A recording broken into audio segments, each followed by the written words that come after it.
So this is episode 3. This episode in particular is just me. There's no interviews that I'm doing. And I felt like that was very, very important for the people on this episode because this is the first time for those who don't know me, even if those that do know me can get a real glimpse of where I think or what I think in regards to what's going on in my own personal life and why I even started this podcast in the first place. I know I talked about it a little bit on episode 1, but now because it's just me, I really want to label this episode as me versus me. So I'll really go in depth of the origin of me, why I started this, where I was at in life, where I'm at now. Uh, and the part of me, I really felt like before I started this, I would be nervous. But I'm not really so much nervous because I'm looking at more so the opportunity of people that can take this message that I'm giving today, use that, and be able to capitalize on it for their own personal life. The idea of knowing, because I was that person, I was that individual that would hear what somebody has went through in their life, their personal struggles, their obstacles that they went through, and I'd be like, man, they went through that, and I went through this, and I would use that opportunity, and I would capitalize on that to be able to be successful. So I want to start from what I talked about in episode 1, where I mentioned how one of my inspirations to be able to be motivated to change my life from being incarcerated at 18. And I will go into depth about how now at 36 years old, 18 years ago, how I really was able to make that change in my life to transition to be a better individual. So I know I talked about it briefly in episode 1, but now I'll give you more insight because I have the time. It's nobody but me. It's just me versus me now. So I'll really break down what I went through, who I was at that time, and to where I'm at today from that moment at August 14th, 2007, where I really truly believe at that moment of time when I was going to Bowie State University, biology major, always had good grades in school. And when I got accepted into that program to go inside University of Maryland Eastern Shore, the judge felt differently. So at that moment, I was packed. It was, I believe, a Thursday or a Friday, and I was ready to go to college. I'm like, I'm ready. Even though I made my mistakes at Bowie State University prior, uh, Valentine's Day 2007, I got arrested on that day for a robbery charge when previously the year before I was with some group of friends. I made a terrible mistake. Looking back at the time, I didn't think nothing of it, but it ended up costing me my freedom. And that following year, when I got arrested, I got put out of Bowie State. I'm at home again with my father. It was very embarrassing. And at the moment, I felt like I can make up for it by getting a job, trying to get my real estate license, which will make all the sense later on as I talk about it. But trying to get my real estate license, I got denied at that particular moment. And when I got denied, I did not make another attempt after I got denied my real estate license. So I felt like even though I got denied my real estate license because I'm working at Subway at the time, I could show the judge, hey, at least I'm working. I did make an attempt to get my real estate license. And I'm not really taking the moment too serious because I felt like what happened in that particular robbery wasn't that big of a deal. I've never been in a situation where I've been incarcerated for so long. I felt like, I got my parents in my life. I'm good in school. I was one of the captains of the basketball team. So I really didn't take the situation that serious when it happened. And August 14th, 2007, my life changed when the judge said, I'm going to give you 5 years, all suspended but 3 years. And I didn't understand what the judge meant by that. When it happened so fast. I felt cuffs on my hand. I'm in a holding cell. And that 5 years was the total sentence. And the 3 years was the time that I was sentenced in prison at 18 years old. And everything in my life changed at that moment, because now it's not a matter of a slap on the wrist where I got arrested before and I would come home and I get yelled at my mom, yelled at my dad. And I'm in this position where, I'm upset that I'm in trouble and it's bad that I'm in trouble, but the consequences were different. Phone get taken, keys get taken from my car, and that's it. It's different now. Now I'm incarcerated. Now your freedom is taken. It's not your cell phone when your parents will yell at you and tell you that you need to get yourself together and they take your phone, or they taking your keys away. Like, you can't drive the car for the weekend and you get upset. This is your freedom at 18 years old. So that was the start for me where I realized that my consequences had a larger severity behind them at 18. And the irony of it, as I fast forward and not speak too much of it, was one of my ways of getting home earlier was to join military boot camp. It was Hernan L. Towson boot camp in Jessup, Maryland, where if you can successfully complete this military boot camp program at 18, mind you, I'll be able to come home earlier in my life. So at 18 years old, I went to Hernan L. Towson boot camp, and I was eligible to join that. And I was the youngest in my platoon, Alpha 209. I'll never forget it. I was squad leader number 3 at 18, and the oldest was 35, which now I'm 36. I believe, if I'm not mistaken, I felt like at the age of 35, 36 was the cutoff point where you can go to boot camp in prison based off of your charge if it's nonviolent and come home early. So, man, just thinking back, it was a crazy time. But I was able to graduate that, go to work release at the time, and I was able to get another chance at life to come home, to be free. And I felt like because of the adventure and because of the journey that took place during that time, it went by so fast. Even though I was going through different obstacles, it was all an obstacle for me, where it should have been a learning lesson. I looked at more of trying to overcome the obstacle more than the learning lesson. And I think sometimes in life, when we go through something, especially us as men, instead of us just trying to understand and learn the lesson, we will just focus on the obstacle. Like, yeah, we're in trouble. Yeah, we addicted to drugs. Yeah, we selling drugs. Yeah, we're doing these things that may not be the best in our life at the moment, but we're just focusing on overcoming the obstacle instead of learning the obstacle. And we got to take more time into embracing that. And at 18 years old, being incarcerated, which is a big deal, where I was a biology major at Bowie State University, on pace to be a chiropractor, all that got destroyed because I was focusing on the now. I had my own freedom at the time, away from my mom and dad. I wanted to drink. I wanted to focus on the girls. I wanted to rob on the side because I didn't want to ask my mom and dad for money. All of those things led me to be incarcerated. And instead of embracing the incarceration, because most people not going to take the time to embrace incarceration, it's incarceration. But instead of looking at it like it was a lesson and learning from it and embracing it and being embarrassed and being disgusted by it, I looked at it like another obstacle I got to overcome and get past it. And I did. But all that did was take me out of one small fire into an oven. So now at 22 years old, as I came home, I went back to college.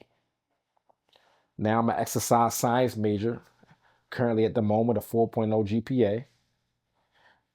All I did was take what I learned from being incarcerated and graduated that class. I graduated how to maneuver from the police. I graduated how to network with better individuals who are getting more money. So all I did was go from a college of hard knocks per se and learn that avenue of things and go into another market. Hey, I'm not going to rob no more. I'm not going to put my hands on nobody no more. I'm not going to be physically violent no more, because once I do that, that puts me in a category where it's easy to be caught. So now let me get out of the easily be caught category and be the harder to be caught category, as opposed to being in the category where I just get out and stay out, which I'll talk about later on. I just put myself from one situation to a situation that may be harder to get into, but still I can get into. So now I'm 22 years old. And at 22 years old, I'm at a different college. I was at Bowie State University, where I got put out of that. Um, and then now I'm in University of Maryland Eastern Shore College, which is a little further away. And I'm actually in the honors dorm room at this point at 22. So now I'm back in college after spending 18 months away from being incarcerated. And I had the mindset, instead of thinking of being able to be completely out of it, hey, I don't want to do this no more. Hey, I want to be in a better place in life. I'm looking at it like, hey, I'm back in college. It's a slap on the wrist, but I could take what I learned. So I'm thinking about learning, like we all do when we go through obstacles. It's two parts to it. It's the, man, I've been through this obstacle. It sucks. Whether it's a relationship, whether it's education, whether it's just breaking law, whatever it may be that you go through, that's an obstacle. We look at it and be like, man, this sucks. So we look at it from that perspective of embracing it and overcoming it. So it's the avenue of, are we taking it so that we never go through this again and live a better life? Or are we taking it and be like, you know what? This particular thing that happened to me, I don't want that to happen to me again. But I'm still walking this path that's crooked. I'm still walking this path that's negligent. I'm still walking this path that can get me in trouble, if not deeper trouble, but I'm still walking it. I'm just not going to let this particular evil, this particular negative situation happen to me happen again. And I took the path that I'm not going to rob anybody no more. I'm not going to violently hurt anybody no more. So I thought. And I'm a walk a path where, let me get money, let me sell drugs, but let me still be this college student who's a saint. Because I know education was the correlation for me ever since I was young. Ever since my dad would punish me and put me in a room and make me read the dictionary and pick a letter of the alphabet and say, hey, son, I'm going to keep you in this room for an hour and I'm picking the letter A. And I'll be back in an hour and I'm going to pick a random letter out of A. And you better know the definition. So I always loved education. But at the same time, I had this pugnacious ability that would go the wrong way. And as I grew older, I questioned myself, like, is it because my grandfather was a Golden Glove boxer in Philadelphia and he was Vietnam War in the Army? And my father, he was Desert Storm in the Air Force. So I would have these thoughts in my head, like, where did this pugnacious ability come from me? Why do I love to fight? Why do I love obstacles? Why did I love war? But at the time, I didn't understand. I'm 18, I'm 22, I'm 23. So I had to learn all of this living inside of a cage, living inside of prison. And I would make the wrong decisions along the way. And it's no shade to my father, who's been in my life my entire life, who taught me financial literacy, who taught me how to read, how to write, how to do cursive, or my mom, who has been there for me, who gave me my spiritual background, who showed me proper etiquette. It was me taking what I learned from them and trying to figure out life on my own. So I'm very grateful because I was in a position where I had my mom and my dad and my grandmothers and my grandfathers on both sides. I was blessed enough to be able to have that living in Baltimore, Maryland at that. So I'm grateful for that. But I still had that stubbornness. I still had that will to fight, to want to do things my own way. So I'm grateful for that. And I'm saying that because I know there's a lot of people that can relate to having that family support, having that friendship behind you or that support system, that village behind you, and still wanting to be stubborn to be like, I hear you. I know you love me. I know you want what's best for me, but I want to do things my own way. So I'm speaking for those people, those individuals who wanted to do things their own way can relate to what I'm saying right now because I really truly feel like when you're giving a message to people, you relate the most to people that you can find a common ground behind, regardless of what your craft is or energy is or concentration is. You got to be able to relate to the person that you speak to. And I think that's very important when it comes to mentorship. When you deal with somebody that you want to have as a mentor, you have to have some type of inner energy behind yourself and behind them where you like, you know what? I'm going to listen to this individual because he shared a consequence that I can relate to. He is in a direction that I want to relate to, and he has been there already. And he's telling me examples of why he's been there already and how we can relate to each other and we can grow together because that's what my mentor did. My mentor, when I got in real estate and I overcame that battle of them denying my real estate license, and I had to go in front of the board, and there was 7 of them, and they was questioning me and asking me, Mr. Upshur, why should we give you a real estate license? What have you done in the community? Yes, we know you've been incarcerated, but since then, what have you done? I got drilled. I felt like I was fighting an attempted murder case all over again, being questioned, even though I wasn't questioned, my lawyer was, but just being in that room all over again and being judged on why you should be the person that should get that real estate license. And the beauty of being incarcerated, and there are beauties of being incarcerated, but one of the beauties of being incarcerated for me was that when I had to go in front of the board to explain to them why I had to get my real estate license, why I was worthy of getting my real estate license, I just fought an attempted murder years ago, 5, 6 years ago. So I understood the beauty of preparation and how that goes into all avenues of life. So I had to show them, hey, I work with Under Armour, and Under Armour with my nonprofit that I started on my own, Go So Live Life Foundation, was able to get over $10,000 worth of products.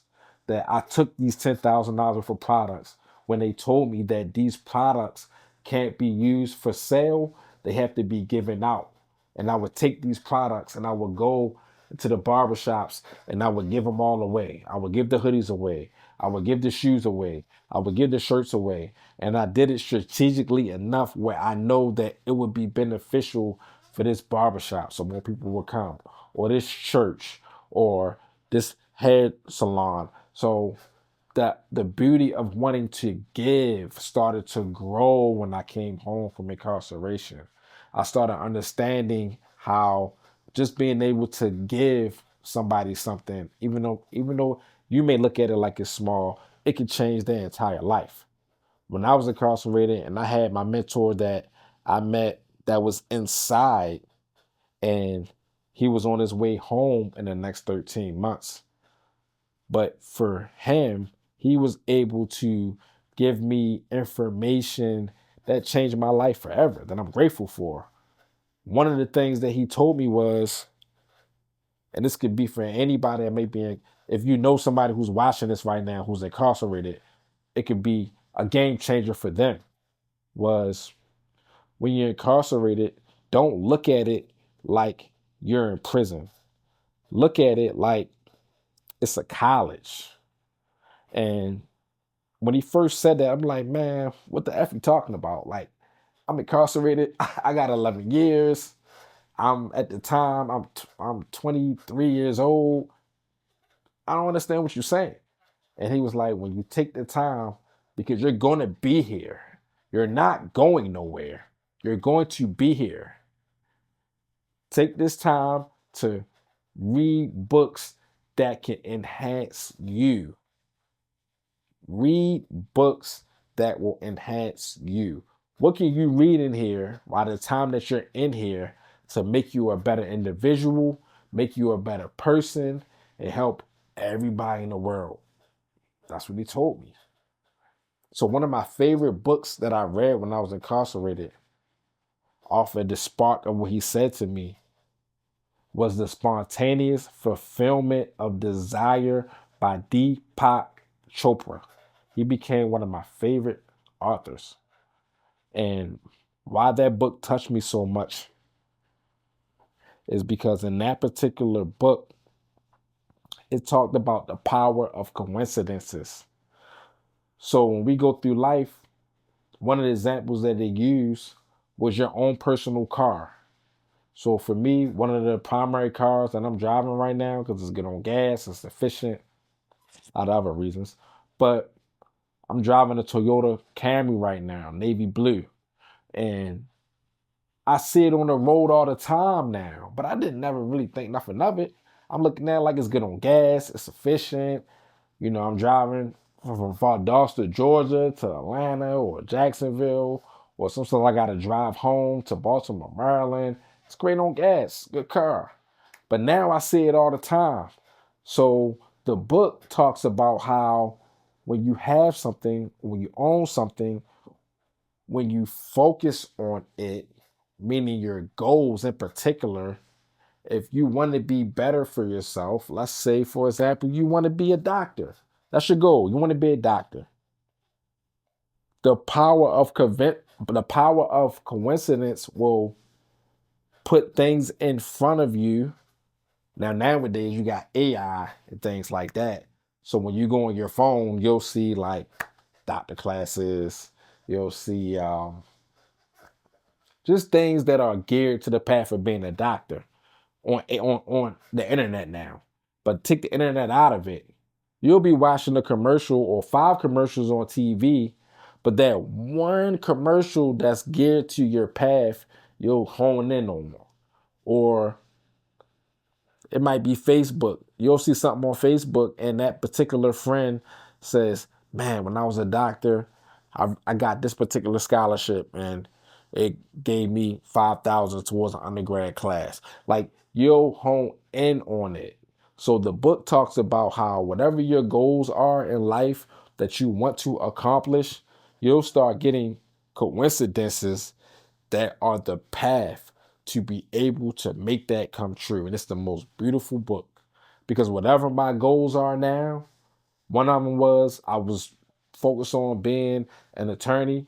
Now that I'm about a month away from getting my bachelor's degree, I start seeing the signs on why it makes sense to be getting my master's degree over going to school, which I applied for to get to get into law school, on why it makes sense to get my master's over going to law school. So like being able to see the signs, it hones in on it. It's about just honing in, looking at the signs. Everybody you talk to, friends, family, commercials, life, real estate, it gives you that pathway to whatever your goals are, to not ignore them. If you see a coincidence, take coincidence out your mindset and look at it like whatever you may believe in, God or the universe, that will guide you to be able to make that come true. And I love that book because at that particular time when I was incarcerated, I wanted to get out, like probably everybody, but it was showing me things. Like I would have like multiple books in my cell, and I would leave them up high for the next book that I was going to read. And sometimes I didn't know what book I was going to read, and one of them would fall down, boom, on the floor. I'm like, man, this one particular book fell down on the floor out of all of them. That's a sign. That's a sign that I need to read this particular book. So you can start focusing on the signs of the universe, the higher power, your God, whatever you believe in. The book would just make it a stronger focus on whatever your goals are that you're trying to accomplish. It would keen in on that for you to be able to focus on those. So that's one of my favorite books. And it actually, I truly believe when I was going through what I was going through during that time, it helped me out a lot. And I'm very grateful for it. And I think it's a great read. I know Deepak Chopra has a great relationship with Oprah. And just hearing him talk with other books that he has, um, it's an awesome read. So I wanted to mention that for anybody who is an avid reader who does want to be able to take any opinions from anybody in regards to some books to read. I want to be able to talk about that. Another thing that I want to discuss is my first book. Man, even looking at it kind of give me chills. My first book that I wrote, I got the idea from it from my father, whose name is also Alan Upshur, was on when I called him August 15th, when you get your call while you incarcerated. I was in Towson jail. And one thing about my father, in those situations, he don't really have a lot of words, but the words that he had when I was incarcerated was very powerful words. And I can understand because I feel like no father wants to see their son when they down. You know, I'm a big believer in that. But if a father does see their son down, it's at that time, and I'm speaking for the sons, it's at that time where you really gotta hone in. Gotta hone in, because if your father is giving you a message, most of the time, whenever he's giving you a message, you should listen. But if he's giving you a message when you down, you really gotta hone in on that moment because you are already down. But it's your dad. He's not going to give you a message, which we would hope for most dads. He's not going to give you a message when you down that's going to bring you even more down. My father's always been there, you know, whether it was me riding a bike, whether it was a baseball game, whether it was a basketball game. Um, Take the sports out of it, just there in general. So that was my lowest point, probably for both of our lives. And when I asked him, like, Dad, like, what should I do in this moment? August 15th, 2007, which is 17 plus years ago. Um, I asked him, and my father told me to write down everything that you are going through while you're in there, because you will get out of there. And when you get out of there, you can use this as a lesson for others. And a lot of people at that moment, or anybody, could be like, you know, whatever, I ain't doing that. But when he said it, I was all ears, open heart, open mind, and I did it. And I wrote my first book from it, with us having the same name, because I didn't want to continue my father's name and it be a disgrace. Even though the moment in time that I was at, I was disgracing my father's name with us having the same name, I knew that there would be a day that I will overcome all of this and I'll be a better man because of it. So to be able to, which is one of the greatest moments that I had with my father since I've been incarcerated, was for him to be in the Air Force. There's a picture that I have, um, and I'll figure out this whole social media technology stuff. But as I'm talking about it right now, I'm sure there's a way, as I'm talking right now, it is show somehow. But there's a picture that I have that you probably are seeing now that my father took back then when he was in the Air Force with the old school hats, and he put it on my head, and I actually immortalized it and sent him like the little globe version of it, and I got the chain of it. Um, as just motivation, but I had that, and he has it, and now y'all see it, and it's just to show that at that moment when my dad did that, he was in the Air Force and he believed in me. And the last thing I feel like truly that my dad thought was that at the age of 36, him being in the 60s, even though I was able to overcome incarceration, getting in the real estate industry, sell cars, do a lot of the things that he did, and be in a position of success, I still joined the Air Force after every branch denied me. The Navy denied me, the Marines denied me, the Coast Guard denied me. Oh, shit. They all denied me, man. Everyone I'd applied for, they all denied me, except for the Air Force, which is really crazy to think about. But if you believe in God, you gotta look at it like it's destiny. But I was able to get into the Air Force at 35 years old with a felony, with a criminal background. And I remember my recruiter telling me that the last time somebody with even a similar background of me got in was 22 years ago. I should have asked who it was. And if, I don't know, if somebody can find out who that is, if they still alive, man, I'd love to do lunch or dinner with them because I think that's crazy. Um, but I had attempted murder on my record. Um, a robbery at 18, so I got a felony on my record. They had this point system, so I know I had the max. I was at the max of the max when it came to that.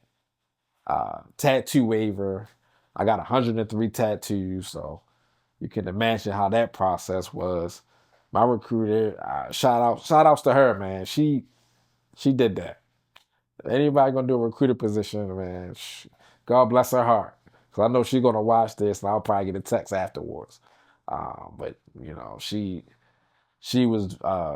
fought for me truly.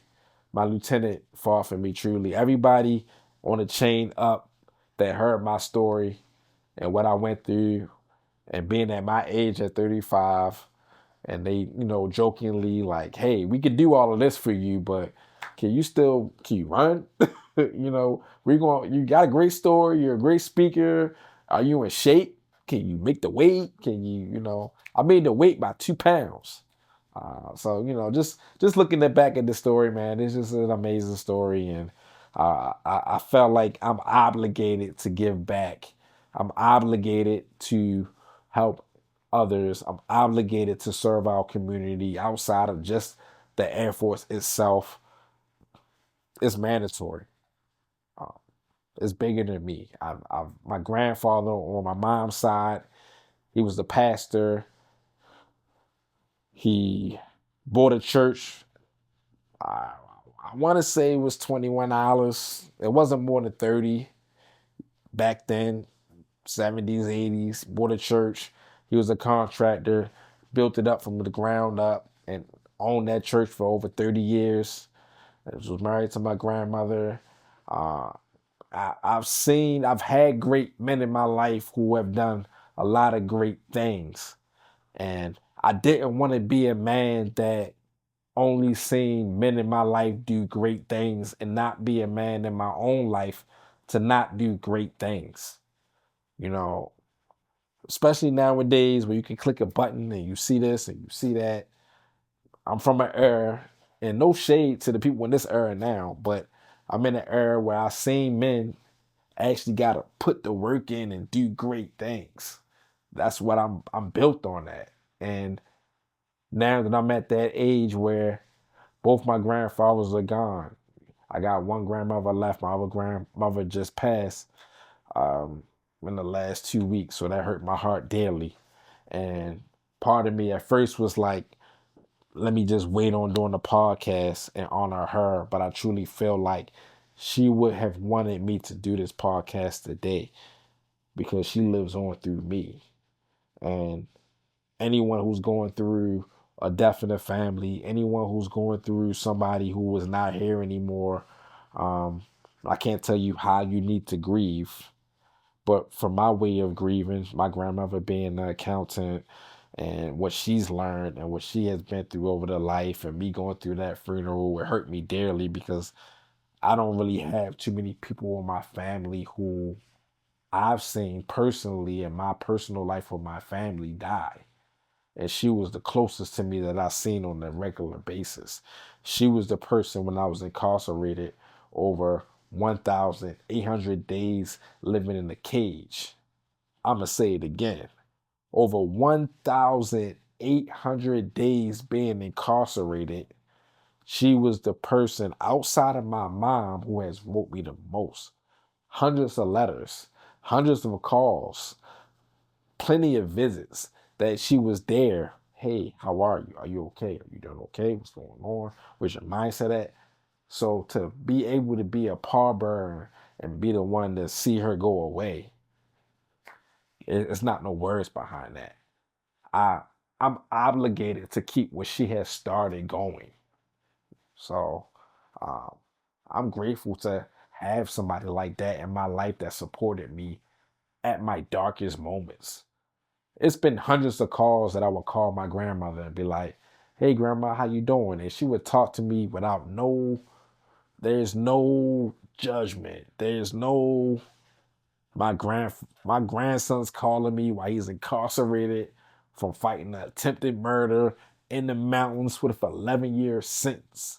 Because at that time, you can only imagine that calling the wrong person when you got so much going on, while you're surrounded by so many inmates, is 6 phones, 96 individuals, 6 showers, and you're calling whoever's in your life to give you whatever support you need to be able to keep you going. And for every time that I called her, it was supportive enough to keep me going to the next day. Can't put words behind that. Can't. So I'm just grateful to, God bless her soul. I'm obligated. It's mandatory for me to be able to keep what she put inside of me and my grandfathers and my ancestors going. Come and play with me.